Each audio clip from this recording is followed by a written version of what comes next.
Yeah. My favorite. It's Judd's Hockey Show. It's the Tuesday edition of Judd's Hockey Show, which means we're at full strength. That's debatable. Judd, Jessi Pierce, Bardown, Beauties podcast covers the Wild for NHL.com. AJ Fredrickson. And before we start, I want to talk to you about something that can be done year-round. That's grilling. You grill masters out there know, right? Yeah, it's great in the spring, it's great in the summer, but it's winter. Who cares? You're still going to grill. And that's why I want to tell you about Stoked Barbecue Pellets, a company based right here in our great state. Stoked is the premium pellet that cooks anything you throw on the grill or smoker to delicious perfection. You can find Stoked at all 22 Fratelloni's hardware and garden stores. Perfect for pellet grills, pellet smokers, and ideal for all kinds of grills, really. Find Stoked Barbecue Pellets, 50-count fire starter buckets, 4-count fire starter bags, barbecue caddies. Again, all 22 Fratelloni's hardware and garden stores. Don't go with the big guys, go with Stoked. Check out their website at stokedbbq.com. That's stokedbbq.com. All right, the Wild's coming off a loss. There's great panic. It's Tuesday. They play tonight against the Utah National Hockey League team, which will be the Yetis next year, because that's got to be their name. But the Wild lost to the Kings. Oh my God! But let's start with this, Jessi.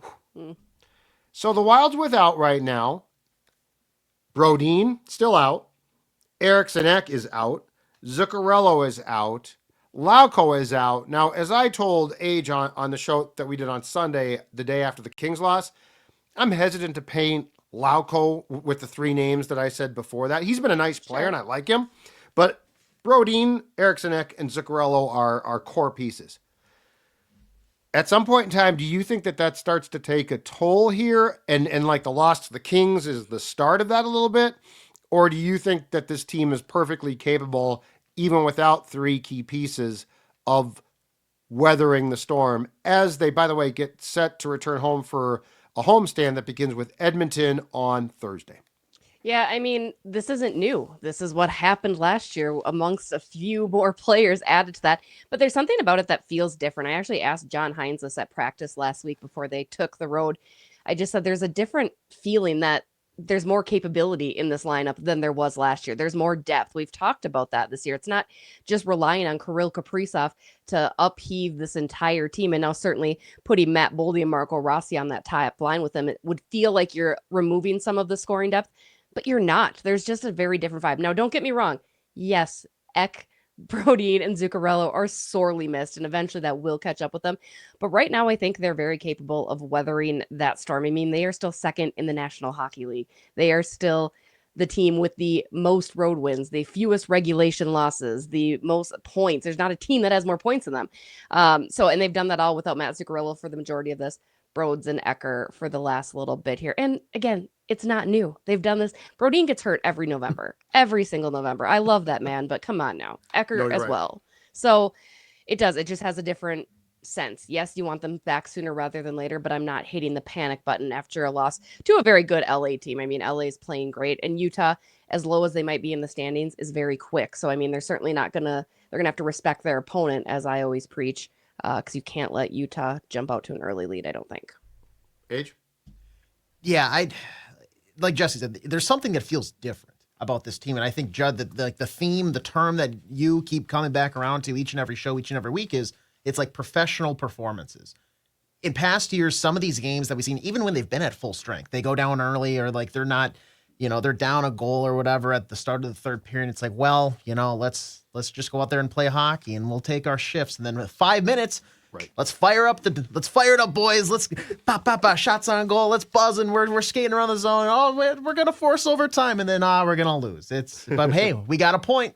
And it feels like they're sticking to their game plan a lot more for a full 60 minutes. And my biggest thing about this team over the past few years is I feel like they just weren't playing a full game. Like you would see them play at their best for 25, 30, 40 minutes, but you would never get that full 3-period effort. And it seems like whether it's full strength, multiple key guys missing, whatever that may be, whoever's in the lineup from top to bottom, they're giving that and they're sticking to the plan that they've seemingly bought into in tenfold from John Hines. So that's my biggest like difference from past years. So Yeah. it is a concern that they are missing Zuccarello and Joel Eriksson Ek and all these guys, but I'm not going to sit here and say that the panic button is like open and ready to be pressed. Give me a little more time. It's been one loss against a solid Kings team that seemingly from their earlier meetup this year gave them fits, knows how to play them well. So I'm not at any cause for concern right now. Eck is a huge loss. Brodin is a definite loss. Zuccarello's a loss, but I don't think it kills you. Eck being out, I mean, he's a center that can win faceoffs. He's sort of a heart and soul guy. Like he doesn't have an A and he doesn't have the C, but he certainly could. So it's a big loss. But let me read you a quote from John Hines from the Star Tribune, which I'm sure he did after the practice on Monday. Let me read you a quote that pretty much summarizes why I think this team, to what AJ is talking about, is different.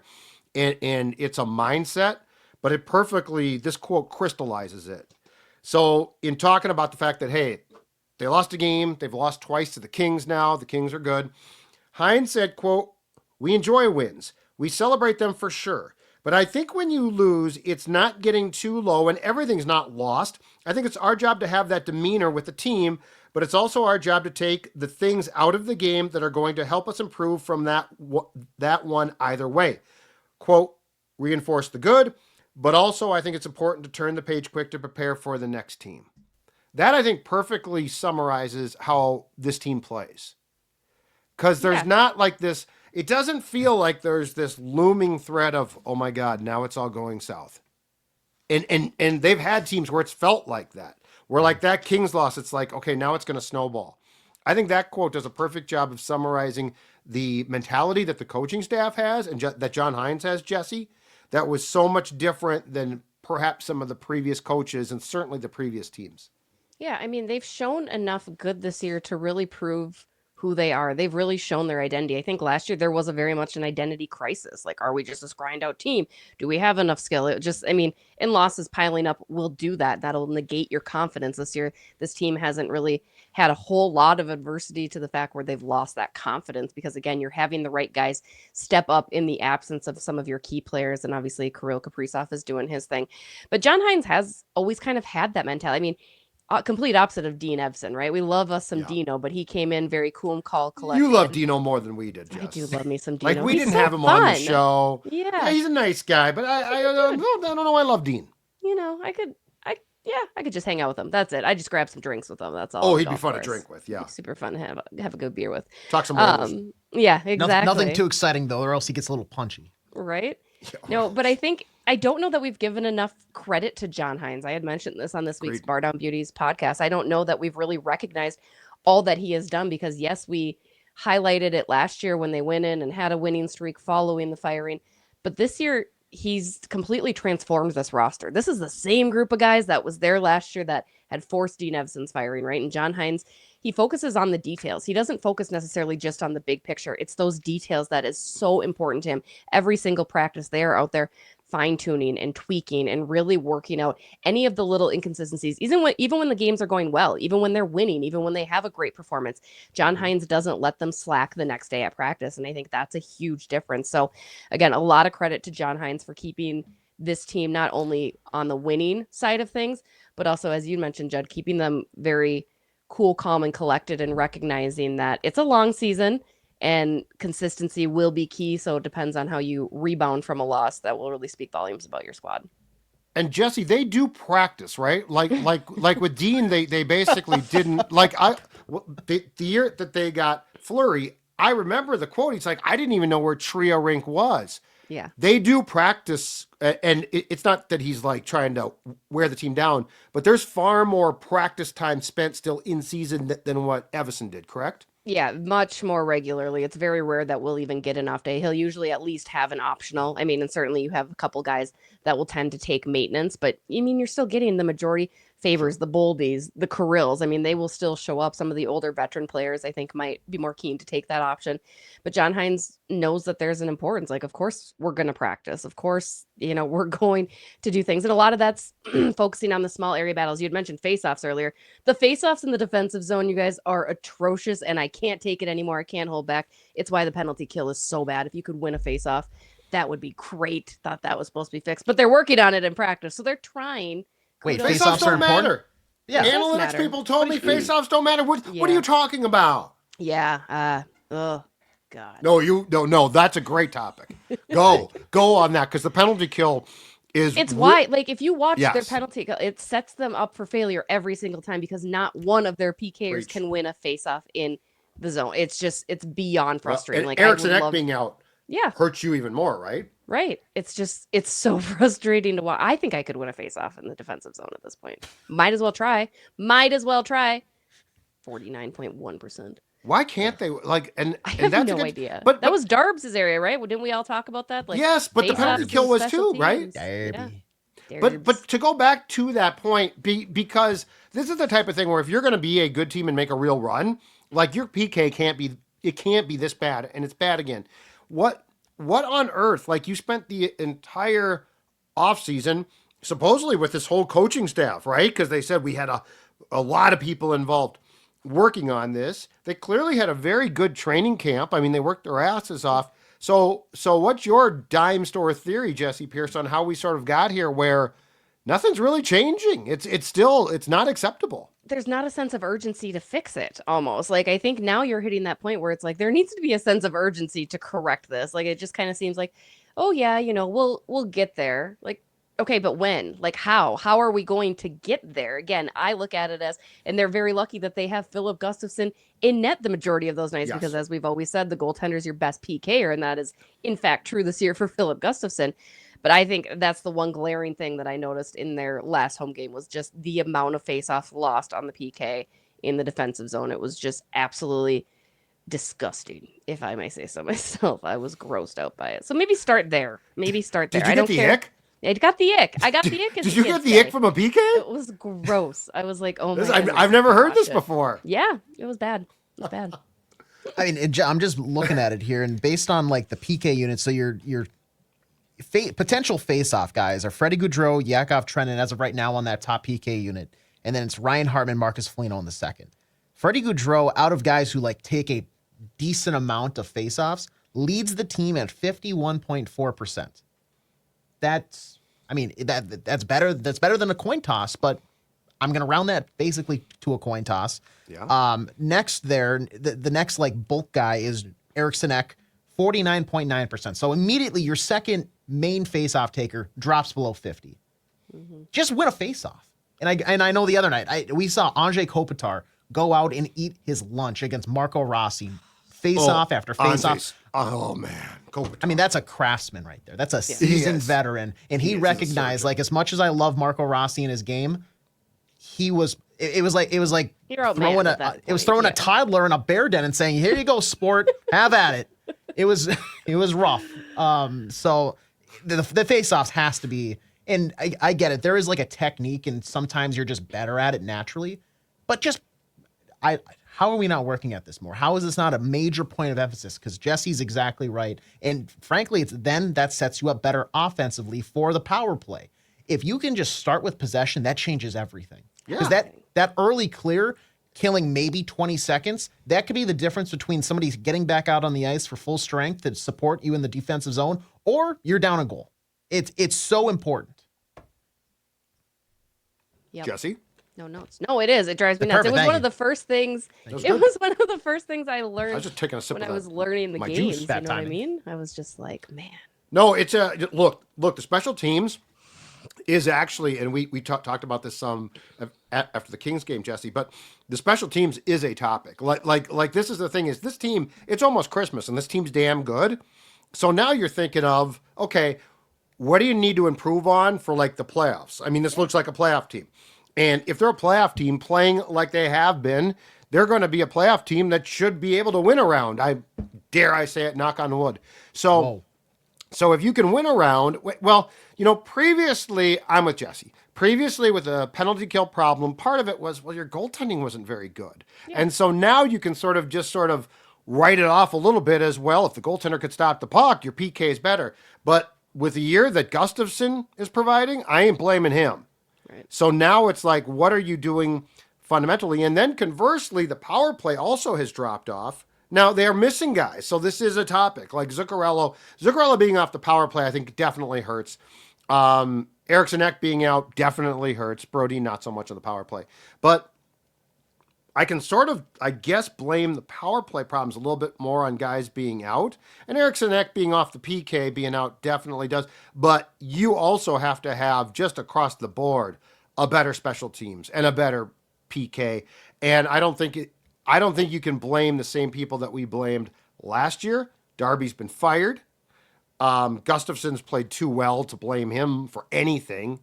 And so you've got to find a way to get your act together. I do have a question, Jessi.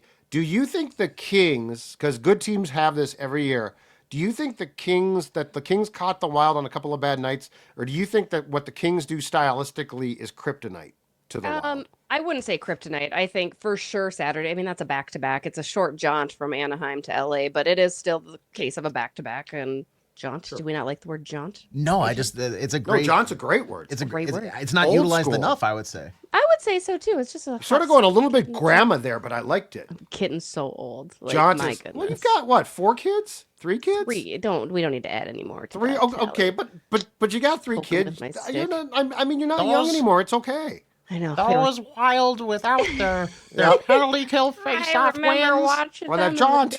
Get me my shovel before I talk about the jaunt. AJ said sport earlier, right? Like, let's go. We'll call a spade spade. Been watching the Santa Claus maybe a little bit too much. They call him sport. Anyway, I like it.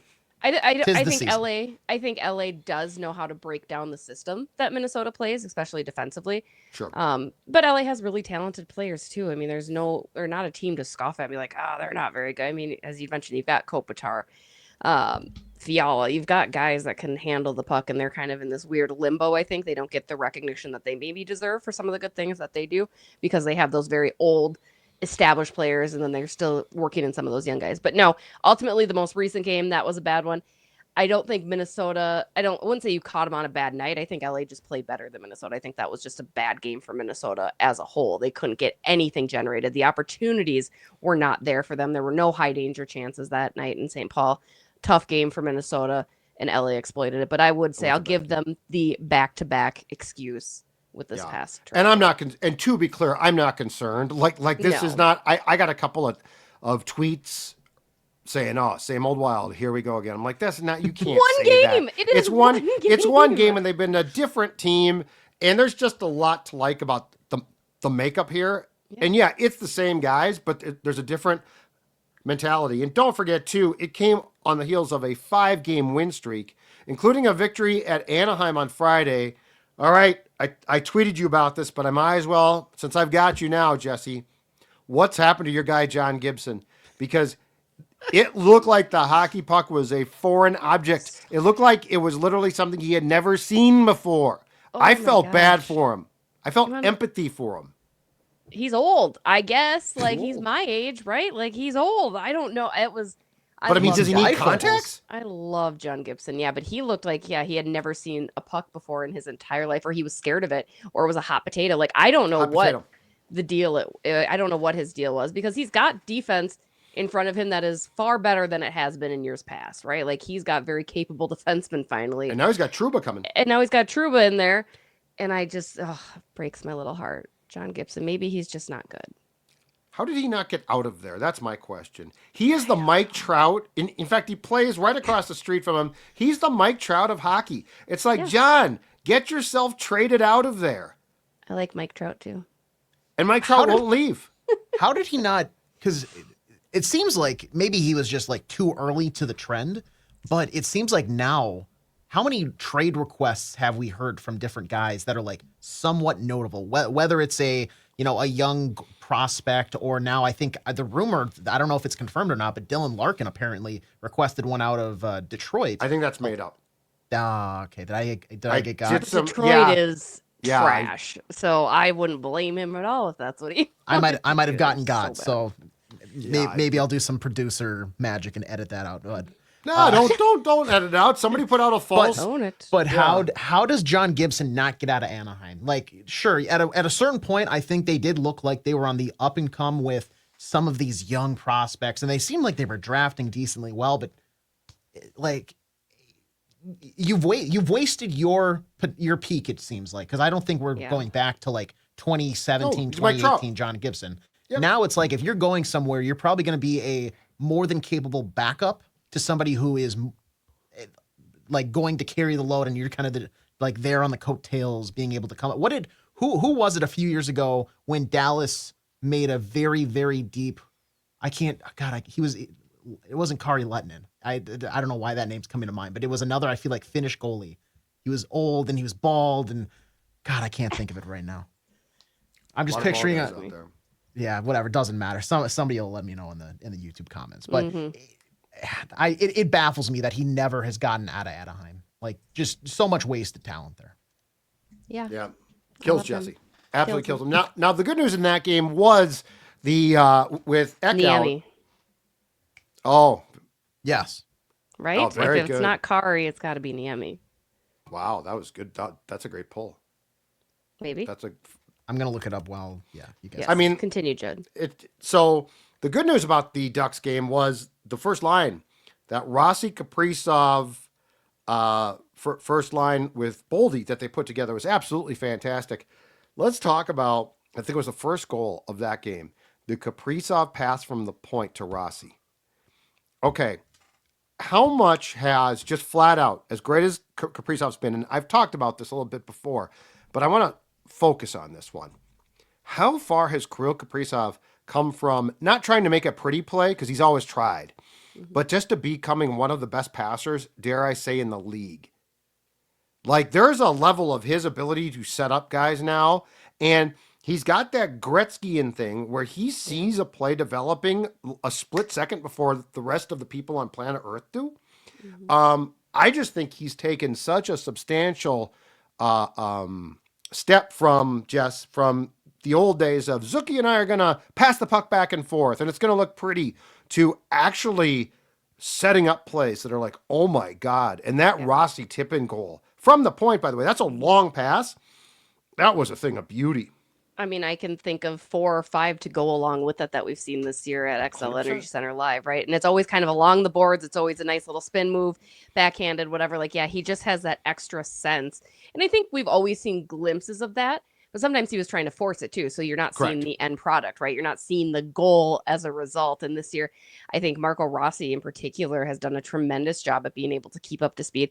It begs the question, do you keep Boldy and Rossi and Kaprizov together when Matt Zuccarello returns, right? Like, they've really demonstrated a lot of strength together. Matt Now, Zuccarello just Zuki shut needs- the podcast off. I know. Zuki And we've needs talked the about he this needs since his training camp. He needs the familiarity, especially when he's coming back, so he can regain some of his confidence.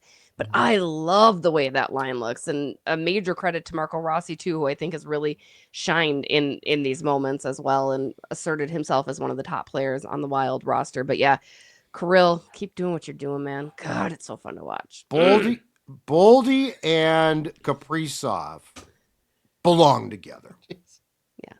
They belong together. Oh, yeah, they do. Eriksson Ek going to the second line is fine. Eriksson Ek can play anywhere. I mean, he's a top 6 guy, but he can play anywhere. But I mean, yes, I think more importantly, though, I would, to your point, Jess, I would not split up Boldy and Kaprizov. I mean, I just just- see, They're right? so good together. And yeah, Zuccarello, like, the starting point of these statements have to be, you could put Kaprizov with us and he's going to still be great. Like, he's unbelievable. So, and I know he and Matt are tight, and I know they're boys, and I know that they do like to pass back and forth, and it's really fun to watch. But at the end of the day, Boldy's mindset, skill set, and size complements Kaprizov so well that it's just such a difference maker. And if nothing else, and Hines has done this and will continue, if you do split them up, you do have to go to the McDavid Draisaitl thing late in games and put them back together, because they're just such a threat. I mean, you'll never win a cup with Draisaitl and Too much salary cap. Too much to salary. just, Oh, like- that's a lot of salary cap. That's a lot of salary cap. There's no question about it. Let's run that past Bill Guerin. When you got all that salary cap. Also, I because do I know think- you guys were Yeah. dying of anticipation. It was Anton Hudobin is who I was thinking of. not Not finish it all, but Russian. Okay. But yeah, it doesn't. Yeah, matter. I think he came from Boston. That really bothered you. That you know what? I mean, they're just No, like goaltenders. Silent They're just K. European goaltenders. I just like whatever. Whatever. Yeah. But yeah, the line combination things, the line heathens that Jessi loves to torture people about. I do think that game on Friday, I mean, that was incredible. Let's pivot to the upcoming homestand because after playing the Utahs tonight, I wish they had a name. They don't have a name yet. The HCs. The HCs, HCs, baby. that's a bunch of crap. They're not a soccer team. That's a bunch of crap. And the other thing is, it's the most genius marketing ploy in the history of the world because you have sold all of this Utah HC merch and jerseys, and you're going to sell. Is vintage now after this year. Well, too. but then you're going to come back and get a second bite at the proverbial apple completely next year when you've got the Yeti. And which the is the gonna be huge. secondary market on the current stuff's going to be crazy too, because that's going to be like collectible. Same Oh, they'll thing, probably like, continue to sell that too, right? I don't see Although why it's not. Yeah. interesting, Minnesota Frost, which was Mm-hmm. formerly PWHL Minnesota, did the same. Like, right? The league did Yes, that the whole league did it. But there was You got a there lot was, of fans. You got a lot of fans making their own stuff, which I thought was very Ooh. interesting. What? I get like a lot sure of their that own doesn't. T-shirts. A lot of their. I mean, it's very easy to do nowadays, frankly. But so maybe So they're not going out and buying Frost jerseys, not it's necessarily. a couple. Yeah, I mean, you see a couple jerseys, but I saw a lot of homemade Frost everything, which was interesting. I was gonna say I haven't seen a lot I of. feel it's a different demographic. Correct me if feel I'm like wrong, they're but I more haven't seen crafters on I haven't that seen a side. lot of Wild fans make stuff. I don't know. There's the bedazzled jerseys, and I just can't get into that. I don't. No, I hard. tried one pass. on one time and I was like, it's not. Did for me. you? It was too sparkly for you. Yeah, I get Yeah, that. I'd not sparkly enough. I Glad I would didn't say. see. I'm glad I didn't see you in that, AJ. I'm really glad I didn't see you in that. But I feel like I the Wild's been geniuses too because the third jersey and I swear now that the reverse retro the 78s it's 2-1 as far as like Oh, easily. when you see the real jerseys against the 78s because I see more throwback North Stars, that look. But I'm anyway, surprised so, they haven't made the push for like in a road 78 jersey to like be unveiled just for occasional use because I feel like I don't know. Can you do that? that's the a thing. good question. I know with the a good question. with the transition from Adidas to Fanatics, like Yep. they've put a hold on additional third jerseys except for like Winter Classic stuff and like a few key instances. Okay. So I feel like if anything next year would be when you see potentially more teams push for that. And Fanatics is it's an uphill climb with them. They are. Let's just say it's an uphill climb. All right, so the homestand that starts on Thursday, Edmonton on Thursday, Philadelphia matinee game on Saturday. I love matinee games.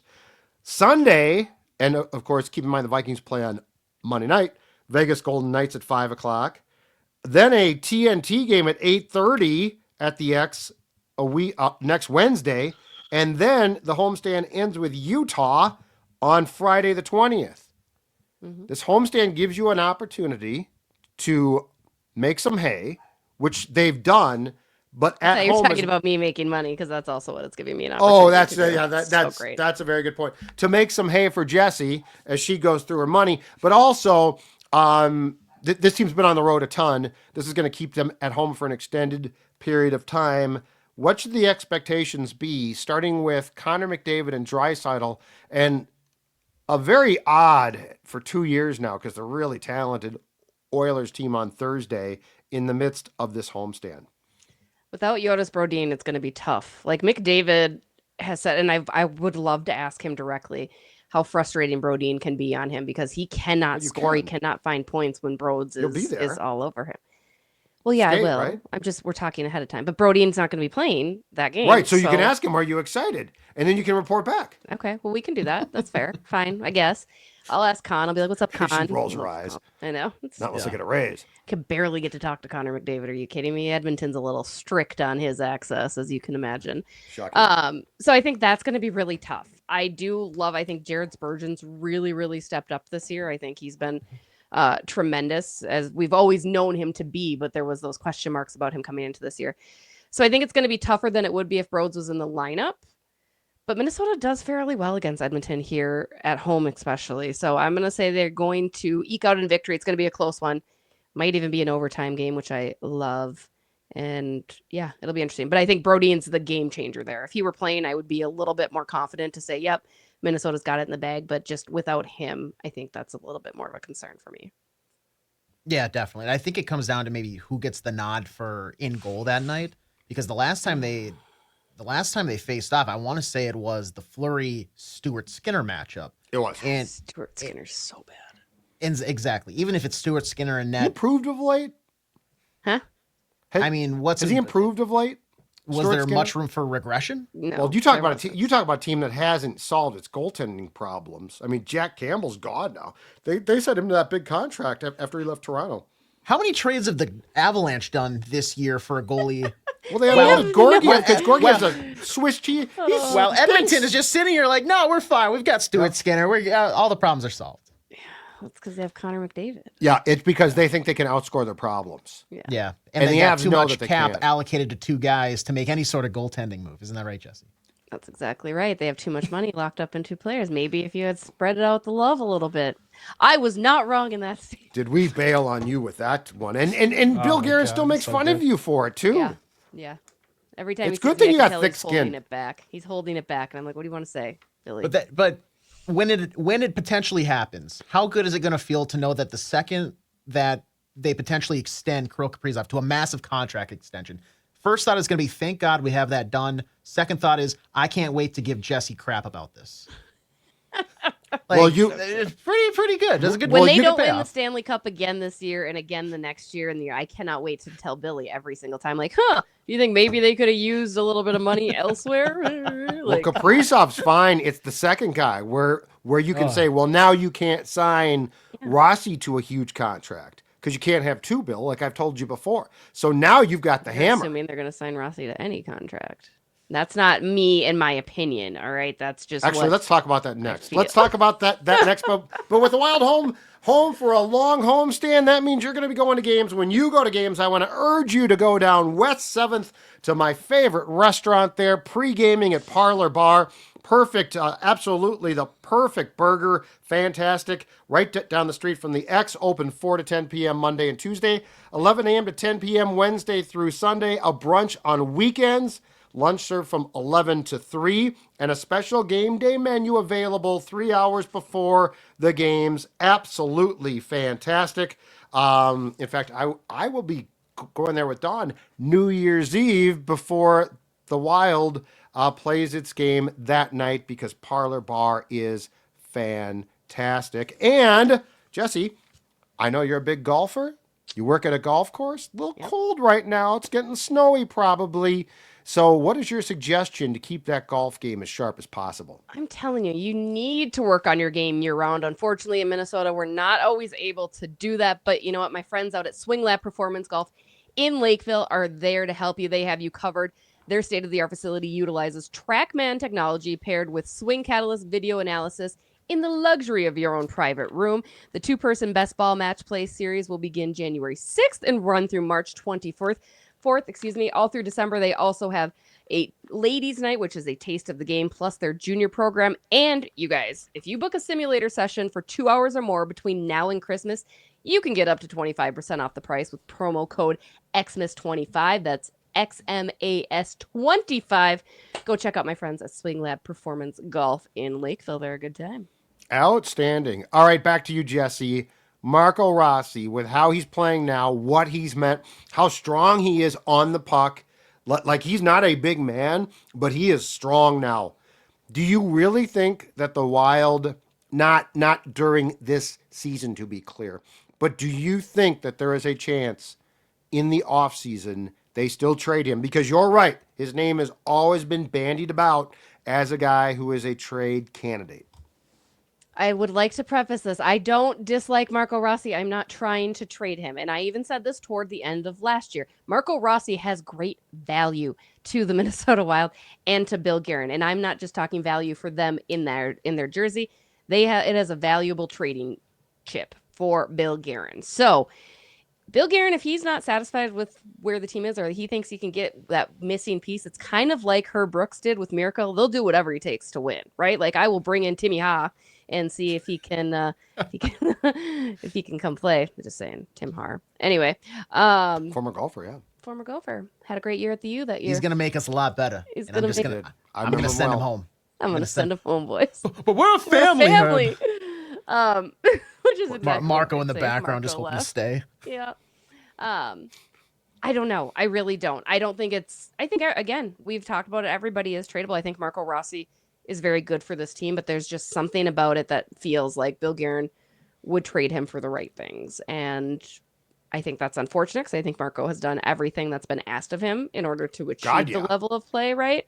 Mm-hmm. But it's a business too. And Bill Guerin likes his big bodies, his big boys, and Marco's not. Right. So I think there's always that possibility. Again, not me saying get rid of him, for the record. I got you. As a reporter, as the insider for Judd's Hockey Show, highly paid, very respected. I got you. I hear you. I guess I have reservations because this team has struggled so hard to find top 6 centers. Yeah. And Marco Rossi does a lot well, but you nailed it. He likes his big bodies. Guerin loves his big guys. I know, and I think earlier this week I hitched my wagon to Marco Rossi, but Jessi's right saying, you're not just going to say this guy's off limits. The only one I think that is off limits is 97 and probably right now 12 and 7. And 7. Maybe even 14. Right, maybe even 14. Maybe even 14. But right now we're just going to leave it there. I would have to hear that he's being traded, look at the return, and my immediate reaction is, wow, that is a return. I have to be floored by how much they'd be getting back, because like Judd just said, how long has the gripe been that this team, they need a center? They got to go out and find a center, because a quality top 6 center doesn't, with potential here, as he's only 23 years old, does not just fall into your lap every single day. Them having to kind of wait and see what happened in that draft. And I think it was 9th overall. That was a somewhat lucky selection to have that opportunity to select him. I think the potential is still there. I don't think we've seen the last of what Marco Rossi is going to grow into. So you'd have to get something really, really good in return. Bill Guerin probably is not going to send him if that's not the case. But if you trade him and it's just for a kind of one-off rental, maybe a guy with an extra year of control. And it's just in the hopes of, we can make a run. Exactly. And I don't think so either. But if that is the return, then that is a giant scarlet letter on the front office, because that cannot be what you're giving up. No. Here's the thing I think fans need to ask themselves is Marco Rossi a top 6 center anywhere else in the league? Are you saying no to Brock Besser, who's a free agent this summer too? Because you also have to consider that they are going to be able to beef up that top 6 by hitting the free agency. So I'm okay with, even if they were to get maybe a rental and maybe toss another pick their way, only because I know you're going to have a bona fide top 6. And that's the thing. I just don't know that Marco Rossi is there amongst the National Hockey League. I think he's performed very well. And again, he's having an outstanding season to piggyback off last year's kind of coming out party. But I just look at the list of even available centers this summer. I'm like, yep, I would take him over Marco. I would take him just because they're renowned. They are better known for their prowess as a centerman. And Marco, just to me, could always get a little better. Again, he's young, but... You bring up a good point about Besser, for instance. Okay, so Kaprizov's going to break the bank. He's going to. He's just, and he should. Mm-hmm. At what point in time, too, and the cap is going up, but this ain't football. It's not like it's going through the roof. What is the price point there? Because that's the thing. So Rossi, you can sign to a bridge contract. You could actually sign him long term. That's probably more expensive from a cap standpoint than the Wild wants to do. But what is like the Besser price point too? Because I mean, that does sound like an ideal fit. Could come home. Certainly, there's been a lot about, like, I do think he's incredibly tight with his family. Father passed away a couple of years ago, which was really sad. But, you know, at what point in time do you paint yourself into the same corner, Jessi Pierce, that the Edmonton Oilers have? And you do have to say, you know what, this just isn't, unfortunately, this is going to put us at a place because the Kaprizov contract now, the price of poker's gone way up. Like, this is not out. Well, I think he might come in a little below Draisaitl. I think he's going to exceed Draisaitl. 14.5. I told you, at least. Yeah. At So, least but 14.5. But the salary cap still has to be, like, I know you got room back, but it has to be factored in. You don't want to just tie all your cap space up again and say, well, we got Besser. The other thing the Besser thing that scares me is the guy feels like he's hurt a lot. Here's my take on Besser, because I get kind of, this sounds terrible, because I'm certainly romantic about the sport of hockey. I get so sick of bringing Minnesota players back to Minnesota.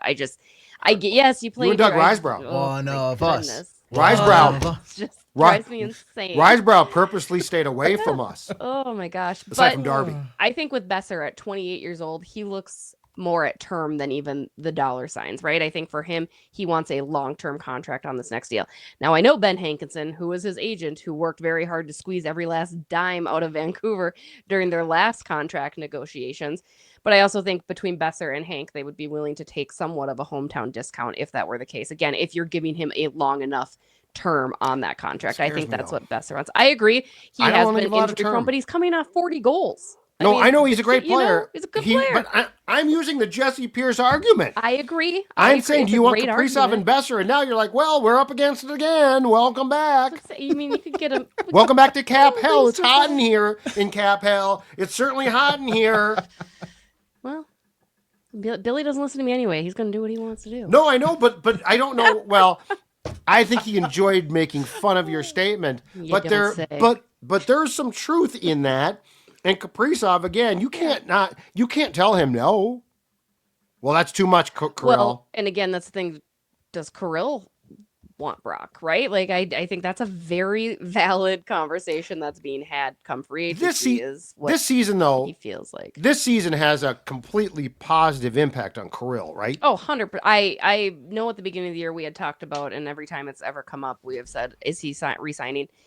The way that they're playing this year, 100%, I'd be shocked at this point if he doesn't sign some sort of contract, right? Especially the way New York, I was saying New York was the team. Look at how they treat their players. They just have no qualms about any of their guys, right? Like, they are just, bye, see ya. That's a great talk. That's a great topic. That's a great topic because Jacob Trouba, God bless him. First of all, he wanted out of Winnipeg. So let's not feel bad for, Jacob Trouba got screwed. The Jets loved him. He wanted out. His fiance at the time, wife now, was in nursing school in New York. So he forced his way out of the Jets. Okay, that's cool. Totally, you're right. But then when the Rangers are like, hey, dude, we're done with you. He's like, he made it sound like this is a cutthroat business. I'm so sick of both sides. You named him your captain. No, well, and the Rangers are screwed up, and they're screwed up. But my point is, this whole thing about, well, Jacob Trouba got screwed. Well, the Jets could say, well, he screwed us. But the Rangers have run into, the Rangers are utilizing the reason why no trade and no move clauses should only be given to superstars. Mm-hmm. Because you can put a guy through waivers and have his ass claimed, and that gets rid of, right, the no trade, no move. Yeah. So that's what the Rangers did with Barclay Goodrow, who I think got claimed by the Sharks or traded the Sharks, and they threatened Trouba with that. But people are like, well, they agreed to this contract and now the Rangers are screwing them. This is why you don't put those clauses in. Yeah. Marcus Foligno can't be traded. I mean, I recall there was a somewhat curt conversation with Devin Dubnyk about accepting his trade to San Jose, or he would be sent to Buffalo instead. Chris Drury, get your head out of your rear end and don't give them those clauses, and now you don't have that problem of trying to force their hand. I would love to ask Billy about Chris Drury, just as like because they have to know each other fairly well from Team USA days, right? Like, oh yeah, Chris Drury, if I'm not mistaken, former. Is he an Eagle or a Terrier? Participated. I don't remember what college, but he participated, if I'm not mistaken, in the Little League World Series. He did. I wrote a story about that in 'Cause USA you're sort of Hockey a fat, Magazine chunky a couple kid. years ago. Bulky kid at the time. Yeah. But anyway, How did the Rangers get anything back, like, of value? Like, literally anything. For 'Cause I think Trouba? it's yeah. Good, him and Racco Gudis on that blue line together. they're is going to just blow people up at Bash 9. Brothers. Did you see the video that they put out after the trade where it's like, you better watch out if you're coming over our blue line? And it's just a 2-minute like long compilation Yes. of those Just guys Concussions. just handing out concussions. Just Everybody's concussions left and right. And, is the and most that's going to tone happen deaf. at 11:30 midnight Eastern. George Parros going to have to wake up very early for the Department of Player Safety to hand out front- some lengthy suspensions. and also in front of like a half-empty barn because do they need to start games later in Anaheim or like people seem to show up in the middle of the second period and then it's like okay then it's kind of LA. respectable. It's Dodgers games, they do that. But that team's not fun. Poor Trevor Zegras. I think he gets traded. I think Verbeek hates him. He Yeah, looks like he hates looks hockey so right sad. now. Yeah, he I- looks so sad. Well, because he wants to do the Michigan, and I think Verbeek's let him like, do it, Torres. I think Verbeek's like, I will Jesus. kill you. If you put that puck on your stick again like that, you punk, I'm going to kill you. You Pat better not Verbeek scale is it up around me. Who Pat Verbeek is old. Pat Verbeek is the new Lou Lamoriello, Jessi. I know. I get it. I also think it's sad that poor little kid. I mean, his arrogance is a bit much for me sometimes, but I think he's a fun player to watch if he's having fun. Don't be a mom. Be an executive. Be cutthroat. That's what this is. It's a business. Poor Jacob Trouba. He'll be fine. He I makes didn't millions. say poor Giga. I just think New York, which was my Stanley Cup. Well, the team, Rangers are by a the hot way. mess. I hate it. It's sad to watch. I think we're gonna get. There's just to wrap here. I think there's a laundry list of coaching changes coming. Oh, yeah. Laviolette will get fired. He's not gonna make it through the season. Bruno has to Gonna be have to fired. scratch his whole team. Did you see that Bunny quote today? What's They that? asked him about healthy scratching the superstars, and he goes, "At this point, I could scratch the entire team." Yeah, it's over. Well, and Trotzy has to, like, Barry, just do yourself a favor.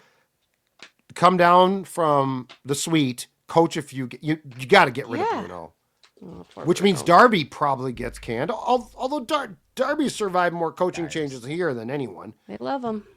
There's Chicago just fired their coach and named a Swedish guy coach who I've never heard of in my life. Who I guess was really good for was it the Rockford? That's their AHL Ice team, I Dogs, think? right? Yeah. Ice Ice Hogs? Hogs. Ice Ice Dogs. Hogs. Ice Hogs. Hogs. I think Pigs. Hogs. All right. That's it. We're done. It's been a great show. It's been a fantastic show. We'll be back next Tuesday. AJ and I think we're planning on doing a post-game show after the Oilers game on Thursday.